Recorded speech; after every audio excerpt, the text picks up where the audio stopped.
তাদের সবাইকে সশ্রদ্ধ সম্মান। ডকুমেন্টারি যখন চালু হলো, আসলে এর পরের অনুভূতিগুলো একটা সন্তানহারা মা, বাবা, ভাই বোন, স্ত্রী, আমার মনে হয় তারা একটু বেশি বুঝবে। যারা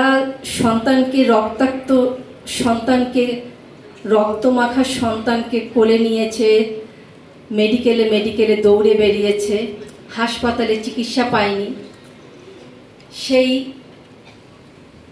বাবা মা, ভাই বোন, স্ত্রী বুঝবে তার কষ্ট যন্ত্রণাগুলো। এখানে অনুভূতিগুলো আসলে ওইভাবে তার প্রকাশটা আসলে করতে পারি না আমরা। তো এখন আমি যেটা বলতে চাই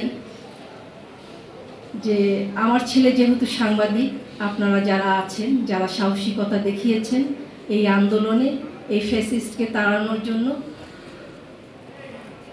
আপনারা যদি আজকে সঠিকভাবে আপনাদের দায়িত্ব পালন করে থাকেন, তাহলে হয়তো এই নতুন বাংলাদেশ আমরা গড়তে পারব। ফ্যাসিস্ট সরকারের আমলে কিছু কিছু মিডিয়া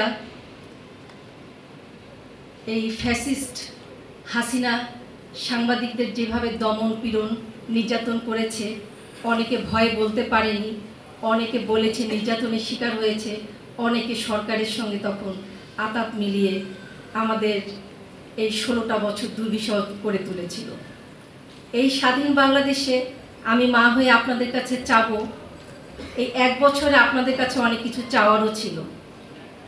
আপনারা আজকে এই 1 বছরে কয়েকজন শহীদদের, আহতদের ঘরে ঘরে গিয়ে আপনারা রিপোর্ট করেছেন। যারা করেছেন তারা একই শহীদদেরকে নিয়ে বেশি বেশি করেছেন, এবং এই সরকারকে টিকায় রাখার জন্য, ভালো কাজ করার জন্য আপনারা আসলে কি কি ভূমিকা পালন করছেন।